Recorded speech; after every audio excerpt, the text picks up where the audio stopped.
So, when right after Leslie and I got married, I put on a lot of weight. Like, she's a good cook, getting married drops her metabolism, I think. That's my hunch. And anyway, so after a couple of months, I don't know, like 6 months, I gained like 30 pounds. And it's one of those things that just kind of crept up on me. And then one day I looked at a picture of me pre-wedding, and it was like, you know, those P90X pictures of the before and after, except I was now the after picture, or I was the after picture before my wedding, and now I was you know what I'm saying. I'd gained weight.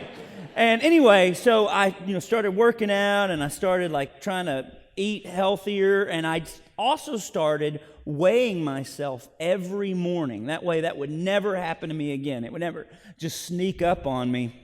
And so I've done that for years. For like 17 years, I've weighed myself every morning. But when we were moving from Abilene, Texas to Arkansas, we had to start eating a lot of fast food because all of our dishes were getting packed and all that stuff. And every morning when I would get on the scale, no matter what we ate, it said the same number. I was like, well, looks like that metabolism, I'm almost 40, but still, it's just going strong. And anyway, so then we move, and I have to put that scale in storage for a couple of weeks, and I step on another scale, and it gives me the wrong number. And I looked at it, and I thought, well, that's not right. You know what that is? That's fake news. That's what that is. So I went out and bought a scale, and I stepped on it, and it gave me the same wrong number. So I went out and bought another scale, and it gave me the same number. And I was like, maybe there's a problem with like magnets on the property or something. And then finally I got my old scale out of storage, and I stepped on it, and it gave me that same familiar number, because that scale, I found out, had been broken for months. And I tell you all that to say, the problem wasn't the scale. The problem was that I didn't want to accept reality. So we're ending our little series today called Canoeing the Mountains. And I like that story to start with because the first task of leadership is to define reality. It does not do anyone any good to pretend like the scales are lying. It feels better for a season, but in our heart of hearts, we know it's the truth. And I really like the metaphor of canoeing the mountains because, and if you're a guest here, we've used this for the last few weeks because when Lewis and Clark, when the Louisiana Purchase happened, when they were first commissioned to go explore the western part of the United States, they took canoes with them. They were going to just canoe from the eastern part of the states all the way to the Pacific Ocean. And then all of a sudden, partway through their trip, they came upon this surprising discovery that made them realize their mission was going to fail because it was based on this giant faulty premise. They came upon the Rocky Mountains, and they realized they had made a mistake because they had assumed that what was ahead of them was going to be like what was behind them. They had assumed something that just wasn't in line with reality. So you saw those numbers in the bumper video earlier. Every month, over 2,000 members leave our fellowship, and 9 different churches close. In fact, when I first started this series, just 4 weeks ago, on the very Sunday I started it, the Bauxite Church of Christ in Saline County announced it was closing its doors. I grew up driving past that church almost every day. I remember how many people they used to have. And now they're closed. We are 1.4 million as a movement, as a fellowship. We are at 1.4 million globally. And at the pace we're at in 30 years, today is my first day, it's Leslie and I's first day to pay on a 30-year mortgage. And by the time we pay that off, our fellowship at the current rate will be 250,000 people globally. Or as we began in this series, it would be basically this pew minus a few, or this row minus a few people. And those numbers aren't soft. They are relatively conservative. all signs point to the fact that the numbers might be worse than that. And that's why canoeing the mountains is a great metaphor for our time. I like it. I'm telling you this not because I want to awaken in you a sense of despair, but a sense of urgency. And better than that, a sense of adventure. Because did you know they made it?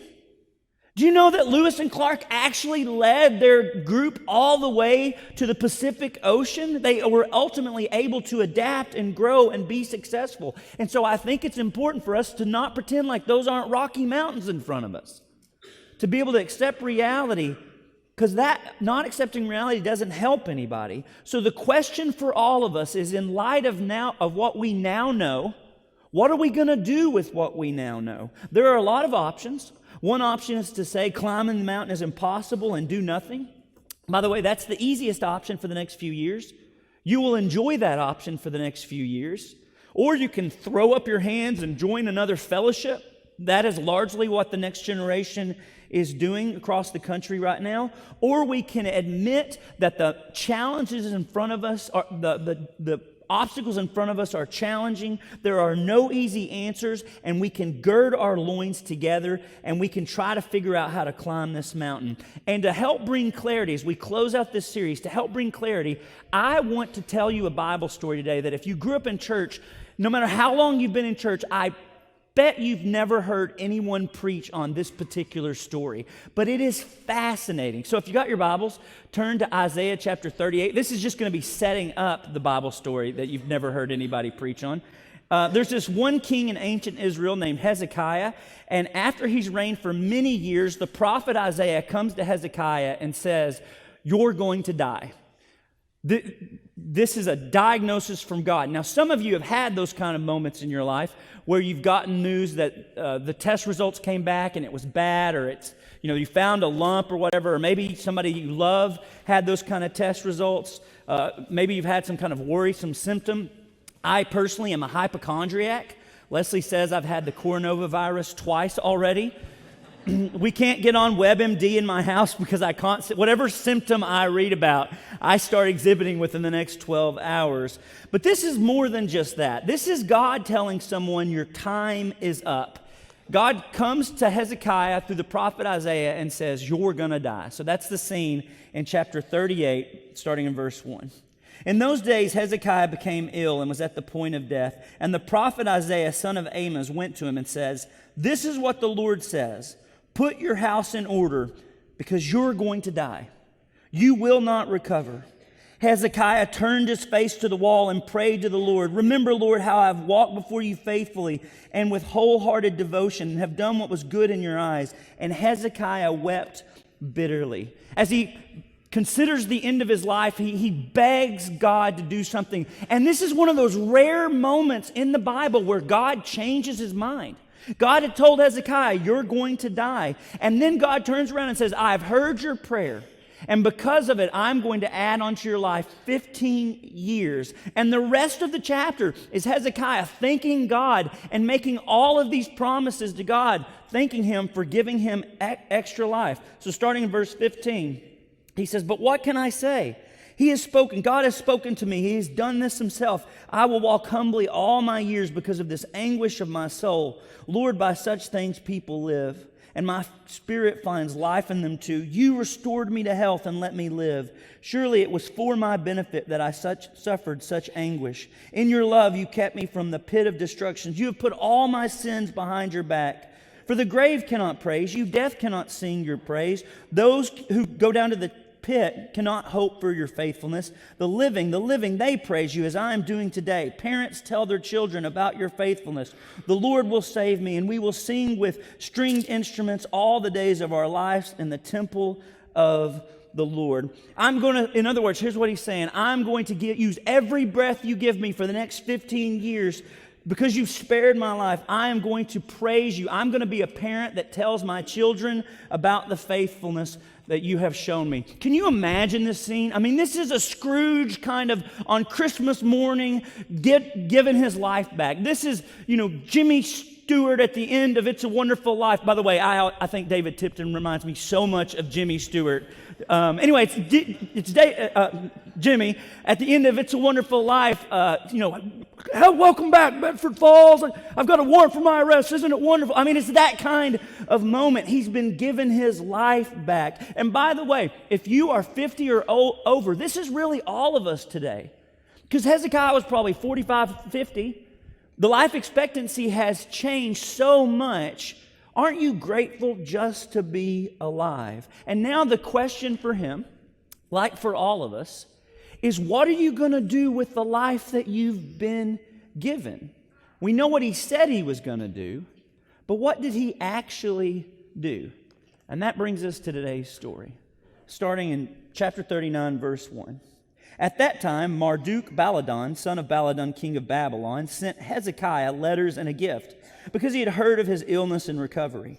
Hezekiah received the envoys gladly and showed them what was in his storehouses, the silver and the gold and the spices and the fine olive oil, his entire armory and everything found among his treasures. There was nothing in his palace or in his kingdom that Hezekiah did not show them.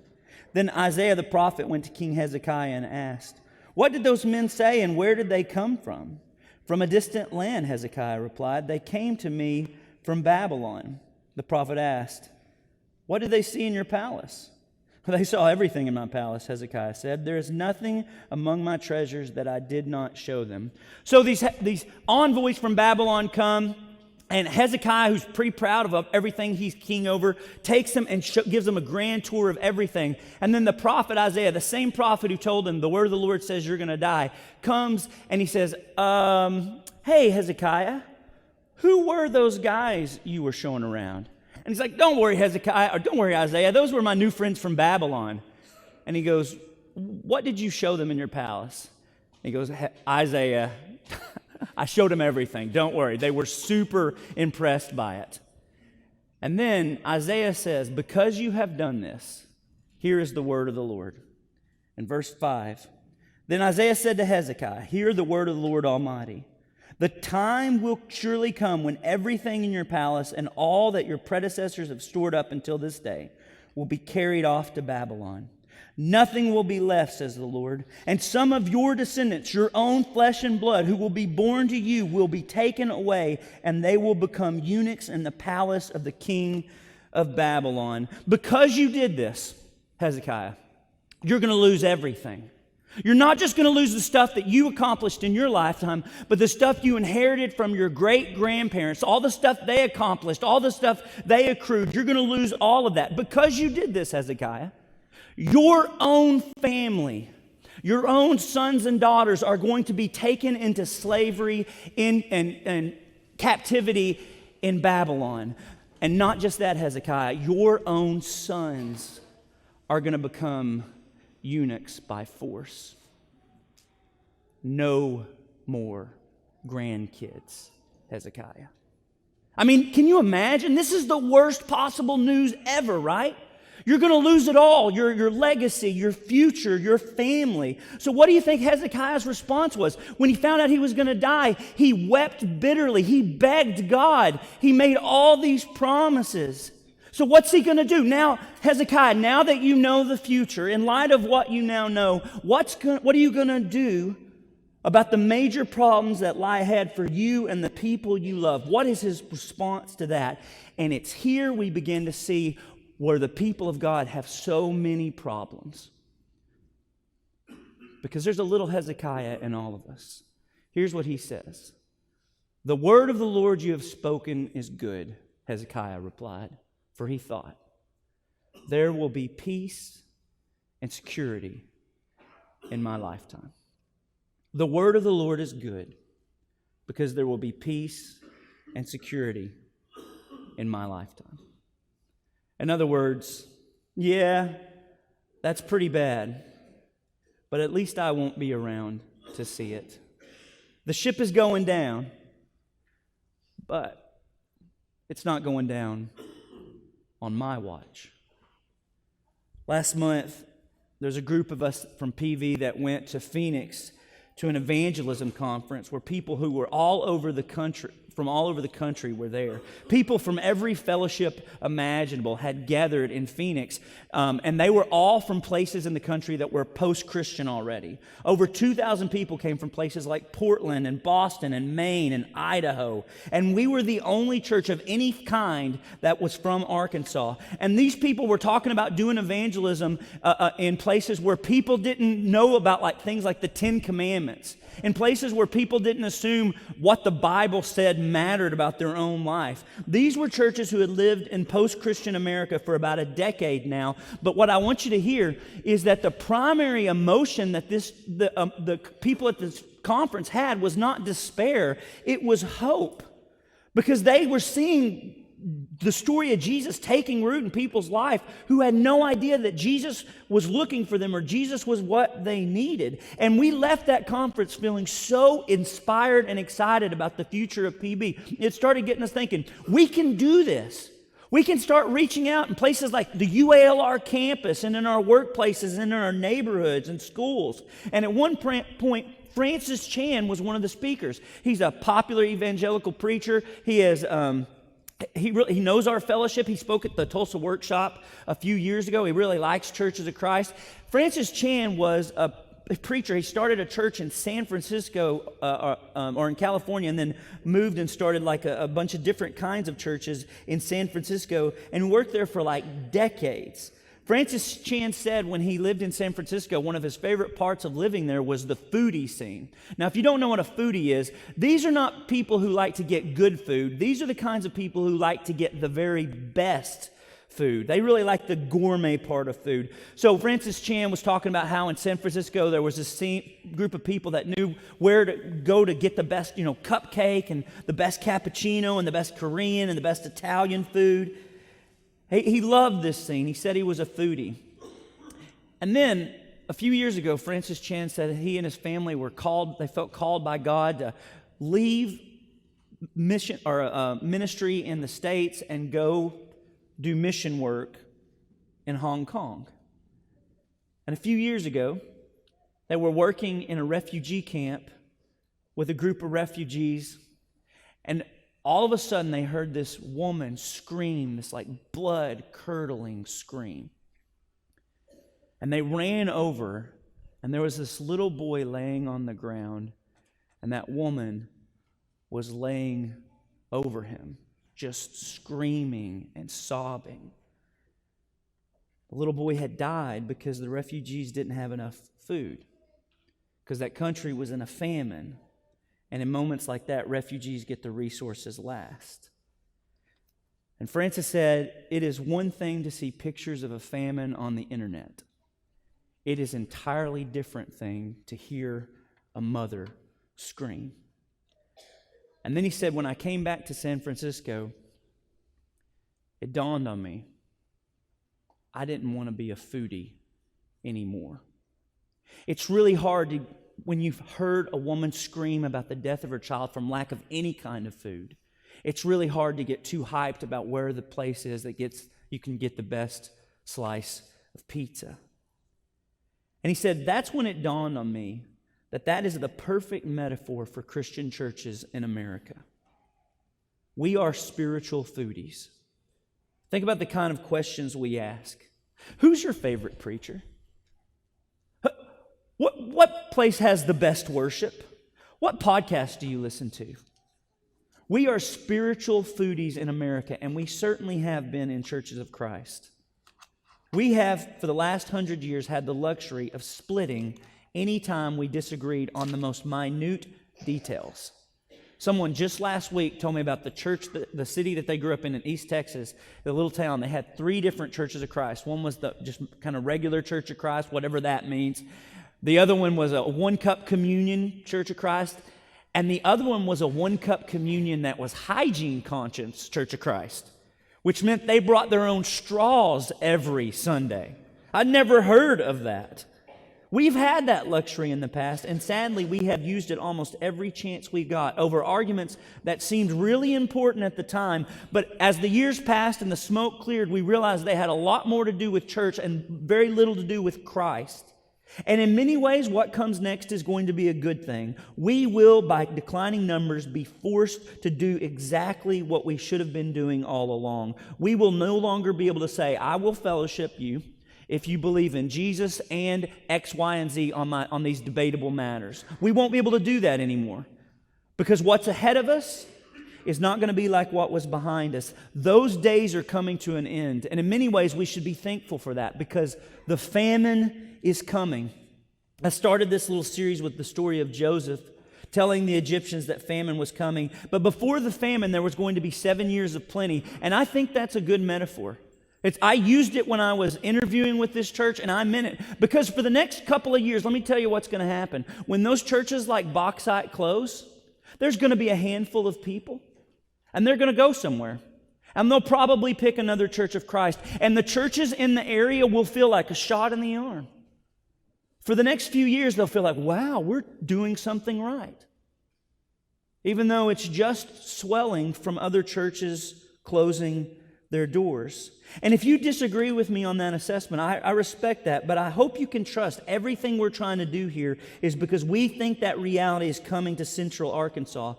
And right now, everything seems to be going okay. I get that. Okay, sure, our Christian college attendance is down. Our admissions are down. And Church of Christ attendance in Pulaski County has gone down quite a bit in the last 20 years. But maybe you can say, well, that's just a dip, not a trend.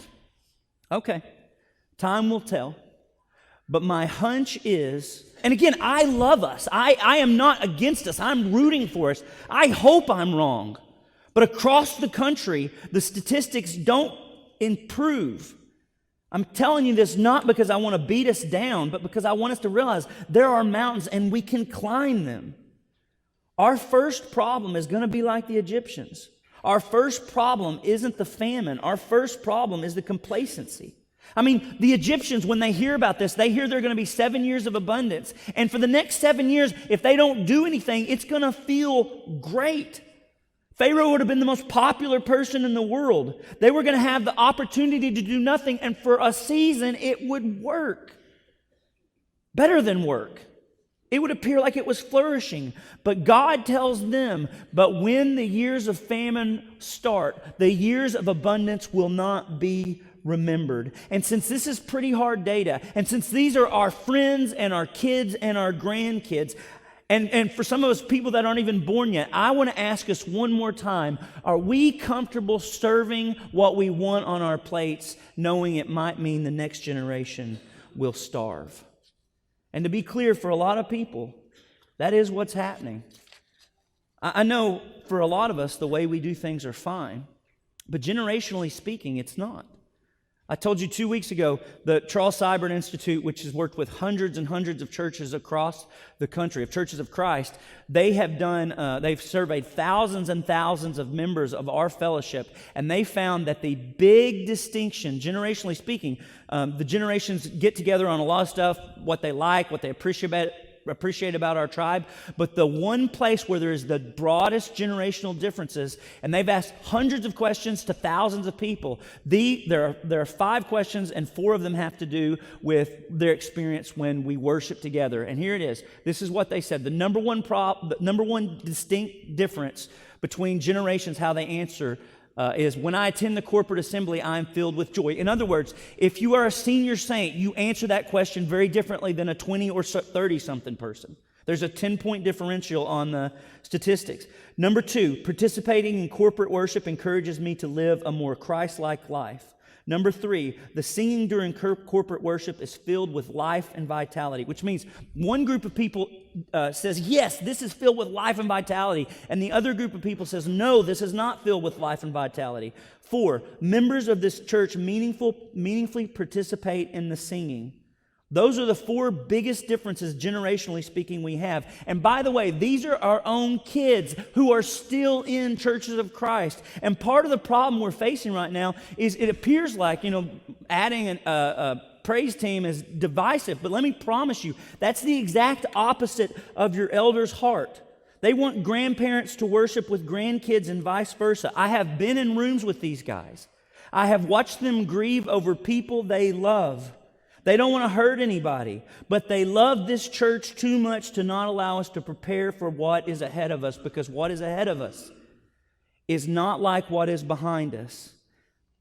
And what comes next is not going to be pretty if we keep pretending like everything's going along fine. Listen, worship, when you worship King Jesus, when we worship King Jesus together, the telltale marker for true worship is whether it is breaking barriers.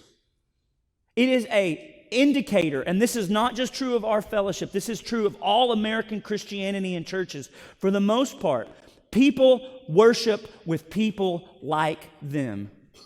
Worship doesn't break barriers. We're talking about breaking barriers like racially and generationally and educationally. And I know that's hard, but if we want to pass something on to the next generation, if we want to be good news for the city of Little Rock, isn't it worth it? I think about the way Americans sacrificed during World War II. It was sacrifice. It took a lot, but the cause was worth it. I think about how last year I watched this church when we had a team of people who went on a short-term mission trip to Haiti, and when they got stranded, when the country was in unrest, I watched this church sacrifice so much. I watched us come together because suddenly we had a cause, and it was worth whatever it took. I hope that's what this little series has done. I want us to face reality. I am not trying to be a doomsday person. And by the way, just so you know, in the Bible, false prophets were mainly the people who said everything's going to be fine when it wasn't. I want us to face reality squarely. I want to awaken a sense of adventure and urgency with us. I'm grateful for Brother Joel's comments. I didn't know he was going to say that nice stuff about me and Josh. But listen, this is not about me and Josh. I'm just a preacher. This is not even about our leadership. If this is going to happen, it's going to take all of us. You know, most churches wouldn't, because churches are made of people. And most people wouldn't. Even if we all agreed we're in an adapt or die or even adventure or die moment, most people wouldn't. Did you know that when doctors, some of y'all are doctors, when doctors sit down people who have had heart attacks or they're about to have heart transplants or, quadruple bypasses, when they sit them down after the surgery and they tell them, if you don't stop drinking, if you don't stop smoking, if you don't stop eating bacon or whatever it is, you will die. Did you know that 90% of people who are given that kind of change or die news, 90% of them within 2 years go back to the same behavior? They choose to risk death. In a world where we have technology to do heart bypasses and heart transplants, we continually fail to get people to change the behavior that make those procedures necessary. But I believe this church can do it. You know why? Because you said you could. The week after we made an announcement about adding a worship team, we took the church survey about how we were doing regarding generational generosity. And by the way, that wasn't planned. That was just that was when we needed to do it. And this church filled out this survey. The Growing Young is what the program is called. Around 350 people, almost 350 people took it, and the majority of us who took it were over 50 and had been here between 11 and 50 years. And here's what you said about us as a church. You said this is a place where there's a strong sense of community.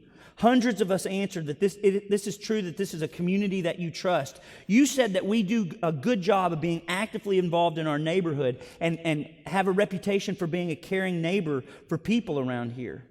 You said we know we need to get better at helping newcomers be integrated. You said we know we need to help get better at making visitors feel welcome.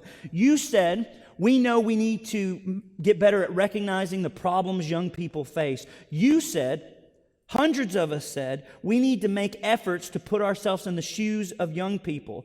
We said together, we need to be men and women who go out of our way to understand the perspectives of young people. And then hundreds of us said, it was moderately true to very true that we have people who are willing to contribute to making changes. And then hundreds of us said it was very true that we're open to making changes to strengthen our ministry with young people. And then hundreds of you said we have key leaders who are willing to make changes when necessary. I'm asking us today to be the church we said we are. But what I'm really asking is for you to outlive your life. It's true. Those numbers are drastic, and I think they're right. But for some of you, you have the option to say, I'm not going to be around in 2050. You can pay off your mortgage on your own. There may be peace and security in your lifetime, and you may not have to live to see the famine. So you can take comfort in not having to prepare for it. But how many little boys do you know named Hezekiah today? When we were doing this survey in the TAP class, the 20s and professional class, people wrote in adults that meant a lot to them. And it was names like Jim Wood and Cindy Rowe and David Beggs. And I know for some of us this is uncomfortable, but you want this. We want this. Don't you want to pass on something to the next generation? And I promise you, if you are generationally generous today, we will honor you. I'll honor you. This church will honor you every chance we get because your kids and your grandkids are watching. You know the most inspiring character of this whole Lewis and Clark thing to me? He didn't even go on the trip. You know who it was? The most inspiring character didn't go on the trip, but he imagined it in the first place. It was the person who commissioned Meriwether Lewis. Anybody know who that was? Thomas Jefferson. Way to go, history people. He was president and he was over 60 years old. He was the senior citizen who changed the world. You know what he did? He went to a 29-year-old Lewis and said, I want you to go west. Jefferson had never traveled more than 50 miles west of his hometown in his life. But because he rolled the dice on that team, we now know about the Western world. Thomas Jefferson never saw the Grand Canyon. He never saw the view from Limley Pass. He never saw the Great Falls. But he was the one who had the vision for the adventure and gave the captains their charge. That's what I hope this little series has done for us. I want it to awaken a sense of adventure in us. Because the world is changing, and we can wish it's not true. We can pretend like the scales are lying, or we can wake up to the mission and adventure of God. I want us to be the Church of Christ Columbuses of Central Arkansas. I mean that in the best possible way. So this reality doesn't have to be the reality. Because without that sense of adventure and mission, you know what? Without Columbus, the world would never have known you could go east by selling west. And you can live that kind of life. We can live that kind of life.